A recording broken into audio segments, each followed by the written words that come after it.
नमस्कार साथियों। स्वागत है आप सबका एक बार फिर से आपके अपने इस YouTube चैनल पर जिसका नाम है आखिरी उम्मीद। साथियों, आज की अपनी इस वीडियो में हम चर्चा करने वाले हैं महिलाओं के स्वास्थ्य से जुड़ी हुई बहुत ही गंभीर बीमारी के बारे में। दोस्तों, अगर इस बीमारी का सही समय पर इलाज नहीं करवाया गया तो ये बीमारी महिलाओं की खूबसूरती को तो पूरी तरीके से बर्बाद करके रख ही देती है। साथ में उनका जो सपना होता है कि आगे चलकर उनका परिवार आगे बढ़े, वो किसी स्वस्थ अच्छे बच्चे को जन्म दे सके, वो माँ बन सके, उसका यह सपना एक तरीके से सपना ही रह जाता है। दोस्तों, इस बीमारी के विषय में हमने अपनी पिछली वीडियो में चर्चा की थी, जिसमें हमने महिलाओं की इनफर्टिलिटी से रिलेटेड कुछ मेन कारण गिनवाए थे और उनका कुछ ट्रीटमेंट भी आपको बताया था।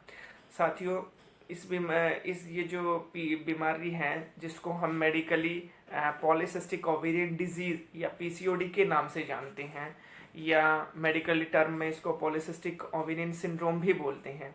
ये बीमारी साथियों किसी भी फीमेल में, चाहे वो लड़की हो, यंग लड़कियां जो 17-18 साल की हैं, या कोई भी महिला जिसकी शादी को कई साल बीत चुके हैं, परिवार आगे नहीं बढ़ पा रहा है, वो बच्चे को जन्म नहीं दे पा रही हैं और इनफर्टिलिटी का शिकार है, ये साथियों उनको फिजिकली तो अनफिट बनाता ही है। साथ में ये उनको उनके दिमाग में टेंशन, स्ट्रेस का, डिप्रेशन का एक मेन रीज़न बनता जा रहा है आज की तारीख में।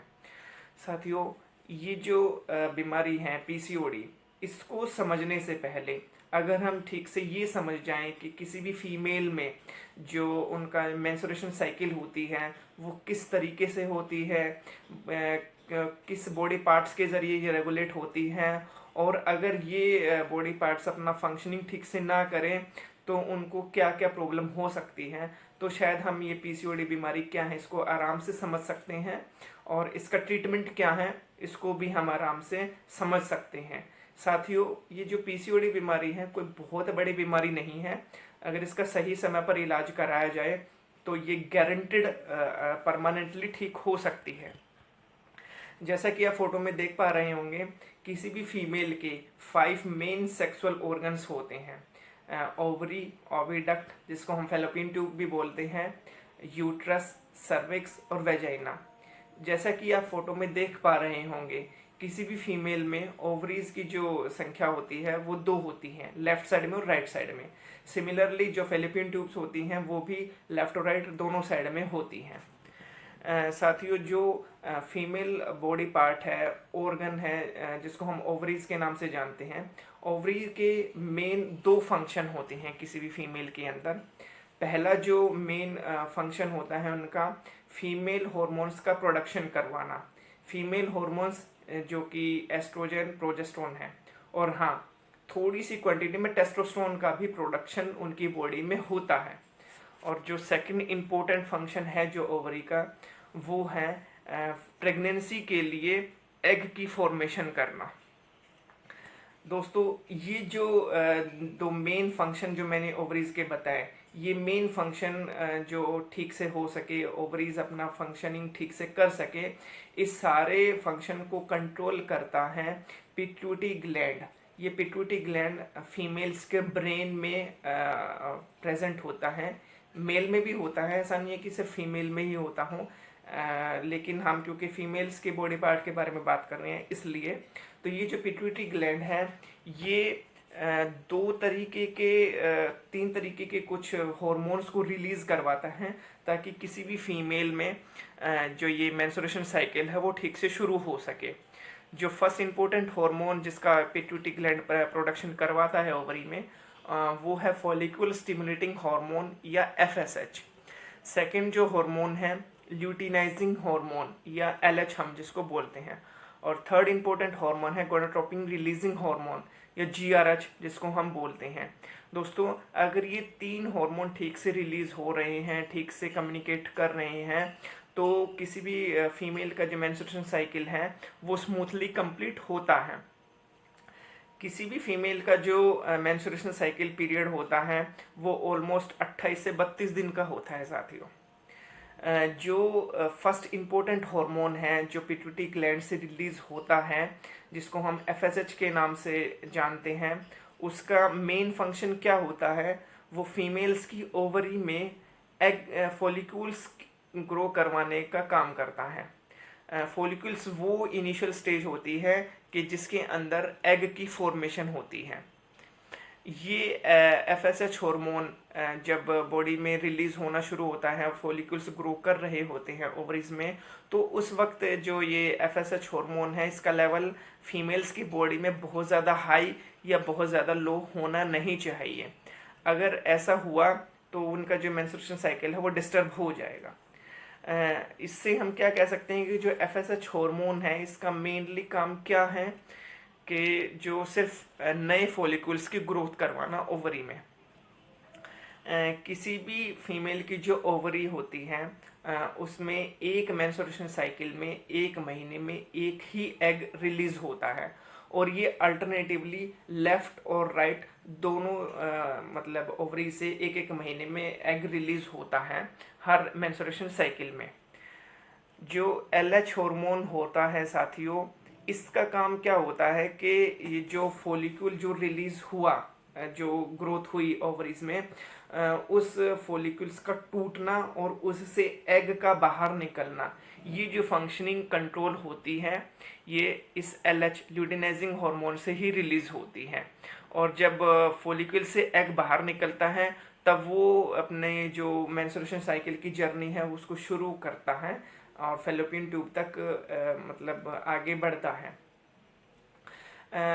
किसी भी फीमेल की मेंस्ट्रुएशन साइकिल के 10वें से 12वें दिन के दौरान ये जो एलएच हार्मोन है, ये साथियों इसका लेवल सडनली फीमेल्स में एकदम हाई हो जाना चाहिए।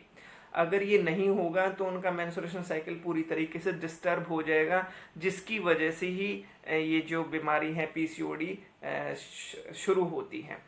तो मान लीजिए अब मेंस्ट्रुएशन साइकिल शुरू हो चुकी है, फॉलिक्यूल से एग बाहर निकल चुका है और फैलोपियन ट्यूब की तरह अपनी जर्नी शुरू कर चुका है। तो मेंस्ट्रुएशन साइकिल के लगभग 10वें से 12वें दिन के दौरान जब वो एग ये जो फैलोपियन ट्यूब का एंड होता है, जिसको हम मेडिकली फेमरो एंड भी बोलते हैं, वहाँ पे 2 दिन के लिए वो वेट करता है कि कोई मेल स्पर्म आएगा और उसमें इम्प्लांट होगा तो एम्ब्रायो, जिसको हम भ्रूण भी बोलते हैं, उसकी फॉर्मेशन होगी। मतलब सिंपल शब्दों में कहें तो प्रेगनेंसी कंसीव होगी।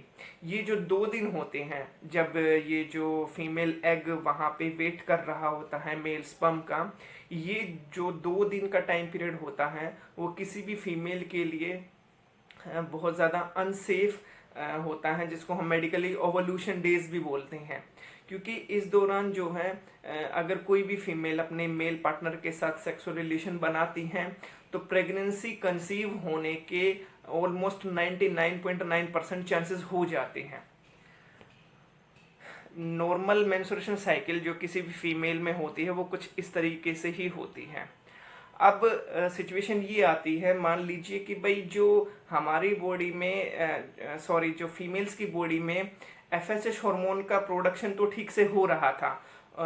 एफएसएच हार्मोन का जो मेन काम मैंने आपको बताया कि भाई नए नए फॉलिक्यूल्स को ओवरीज में ग्रोथ करवाना, लेकिन इस दौरान, इस टाइम पीरियड के दौरान अगर एलएच हार्मोन का लेवल एकदम से इंक्रीज नहीं होता है तो एक बड़ी मतलब सिचुएशन क्रिएट हो जाती है।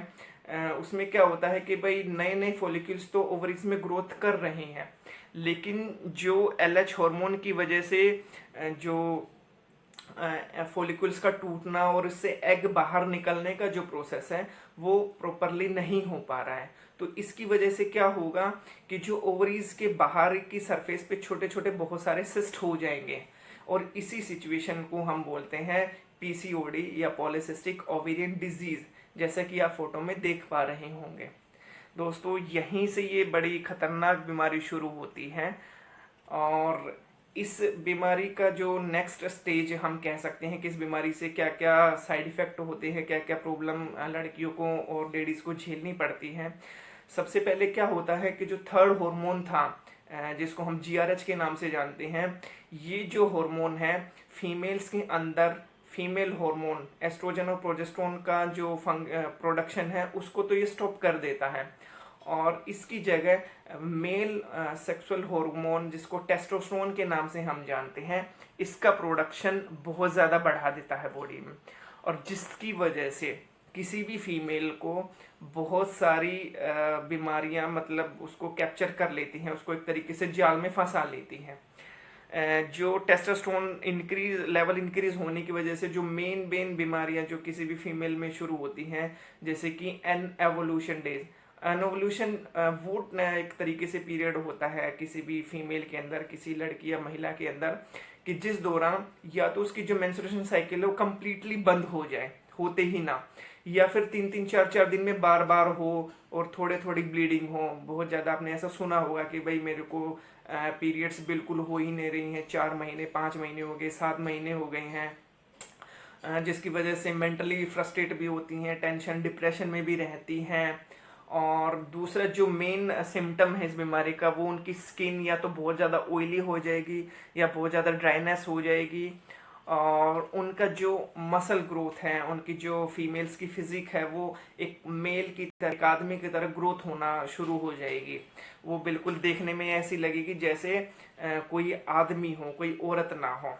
और उनका जो फीमेल का जो बॉडी है, इस टेस्टोस्टेरोन के ओवर प्रोडक्शन की वजह से उनका बॉडी इंसुलिन हार्मोन जो हम सब की बॉडी में रिलीज होता है, जो हमारे डाइजेशन को रेगुलेट करता है, इस इंसुलिन हार्मोन के की तरफ जो उनका रिस्पॉन्स होता है वो ऑलमोस्ट बंद हो जाता है, जिसकी वजह से किसी भी फीमेल का इस सिचुएशन पे डायबिटिक पेशेंट में कन्वर्ट होना बहुत आसान हो जाता है, और ये बहुत ज़्यादा डेंजरस सिचुएशन होती है।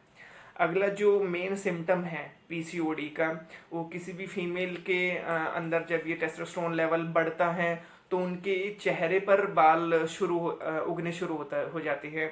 जैसे हम आदमियों के चेहरे पे यहाँ पे दाढ़ी होती है, इस तरीके से, या हमारे हाथों पे बाल होते हैं, हमारी चेस्ट पे होते हैं, या बैक पे होते हैं, या हमारी थाइस पे होते हैं, इस तरीके से। तो मेल्स में तो ये बाल एक तरीके से खूबसूरती को ही कंट्रीब्यूट करते हैं, लेकिन फीमेल में ये एक तरीके से प्रॉब्लमेटिक है, क्योंकि वो मतलब फीमेल फेस पे बाल जितना कम रहे उतना ही वो खूबसूरत दिखाई देती हैं। अगले जो मेन सिम्टम है इसका, उनके सर के बाल उड़ना शुरू हो जाते हैं, हेयर लॉस होना, डैंड्रफ होना, इस तरीके से सिम्टम्स शुरू हो जाते हैं। और उनके चेहरे पर एक्ने, पिंपल्स, मुहासे वगैरह हो जाते हैं, जिनकी वजह से उनकी खूबसूरती पूरी तरीके से बर्बाद ही हो जाती है एक तरीके से। साथियों, कौन ऐसा है जो आज की तारीख में खूबसूरत नहीं दिखना चाहता? चाहे वो लड़की हो या लड़का, हर कोई चाहता है कि भाई मैं खूबसूरत दिखूं, मैं पतली दिखूं, मैं मेरी तरफ ज़्यादा से ज़्यादा लोग अट्रैक्ट हो सकें। अगला जो सिम्टम है इस बीमारी की वजह से, जो टेस्टोस्टेरोन हार्मोन फीमेल्स की बॉडी में जिसका लेवल इंक्रीज हुआ, उसकी वजह से क्या होता है, उनका जो लिपिड प्रोफाइल है वो गड़बड़ा जाता है, उनका कोलेस्ट्रॉल लेवल बहुत ज़्यादा इंक्रीज या बहुत ज़्यादा डिक्रीज हो जाता है। साथियों, यहाँ पे मैं आपको एक इम्पोर्टेंट बात बताता हूँ कोलेस्ट्रॉल के बारे में। जो कोलेस्ट्रॉल लेवल है वो किसी भी फीमेल में या मेल में बहुत ज़्यादा कंट्रीब्यूट करता है उसकी फर्टिलिटी को लेकर। अगर हमारी बॉडी में कोलेस्ट्रॉल लेवल इंक्रीज मतलब एक सही मात्रा में रहेगा तो हमारे बहुत ज़्यादा चांसेस है कि हम फर्टाइल रहेंगे, हम इनफर्टिलिटी का कभी भी सामना नहीं करेंगे, क्योंकि कोलेस्ट्रॉल एक तरीके से मेन रेस्पॉन्सिबल होता है फर्टिलिटी को बचाए रखने में।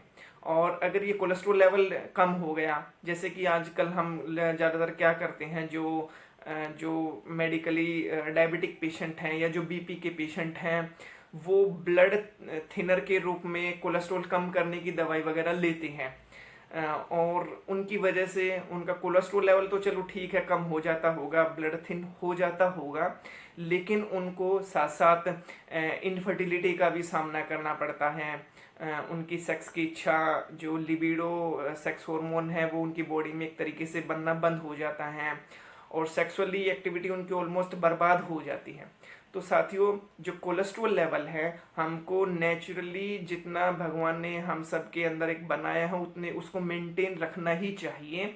हमें अलग से एक्सपेरिमेंट करके कोलेस्ट्रॉल लेवल को नीचे लेके आने की कोशिश नहीं करनी चाहिए, क्योंकि ये एक बहुत इंपॉर्टेंट फैक्टर है हमारी सेक्सुअल हेल्थ को लेकर और फर्टिलिटी हेल्थ को लेकर उसको मेंटेन करने के लिए। अगला जो मेन सिम्टम है, ये जो टेस्टोस्टेरोन प्रोडक्शन जब फीमेल के बॉडी में बढ़ जाता है, तो अगला जो मेन सिम्टम्स उनको जो आता है, उनकी आईज ड्राइज हो जाती हैं, ड्राई आईज, या आंखों में इचिंग सी होती हैं, या जो अदर आई रिलेटेड प्रॉब्लम्स जो उनको हो सकता है कि भी धुंधला सा दिखाई देने लगता हो, उनका चश्मे का नंबर फ्लक्चुएट करने लग गया हो, तो इस तरीके की जो उनको प्रॉब्लम शुरू होती है। और इसके अलावा उनका जो थायराइड स्टिमुलेटिंग हार्मोन है TSH लेवल, वो भी इम्बैलेंस्ड हो जाता है, जिसकी वजह से उनको थायराइड रिलेटेड डिजीज हो जाती हैं। ये जो थायराइड की जो बीमारी है साथियों, ये अपने आप में इतनी खतरनाक बीमारी है। थायराइड की बीमारियों को हम मेडिकली साइलेंट किलर भी बोलते हैं, क्योंकि ये धीरे खत्म कर देती हैं। और महिलाएं ज़्यादातर हाइपोथायराइडिज्म की ज़्यादा शिकार जो होती हैं, क्योंकि उनकी बॉडी में PCOD की वजह से जब थायराइड गड़बड़ाता है या किसी और मेटाबॉलिक एक्टिविटी जब ठीक से नहीं हो पाती, जब ये थायराइड फंक्शनिंग उनकी बॉडी में गड़बड़ होती है, तो उनको बहुत सारी बीमारियों का सामना करना पड़ता है।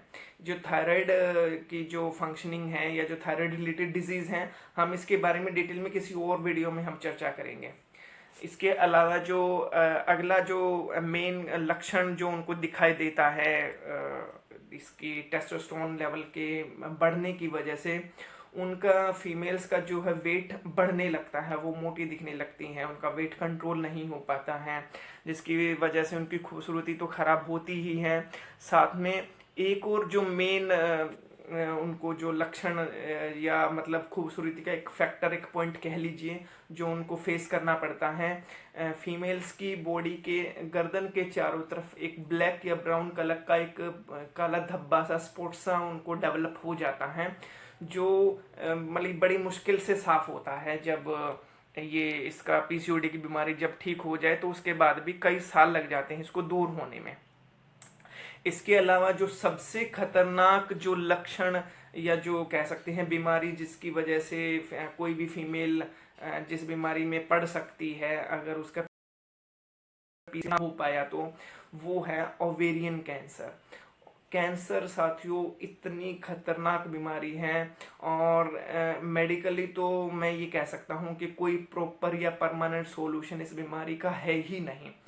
तो जितना हो सके आप अपनी हेल्थ को लेकर मतलब आप ठीक रहिए, जागरूक रहिए, अपने आप को स्वस्थ रहिए। अच्छा जो गुड हैबिट्स होती हैं एक हेल्दी लाइफ जीने की, आप उसको मेंटेन रखिए। और साथ में अगर आपको ये मेरा वीडियो पसंद आया है तो आप इसको प्लीज़ लाइक कीजिएगा, शेयर कीजिएगा।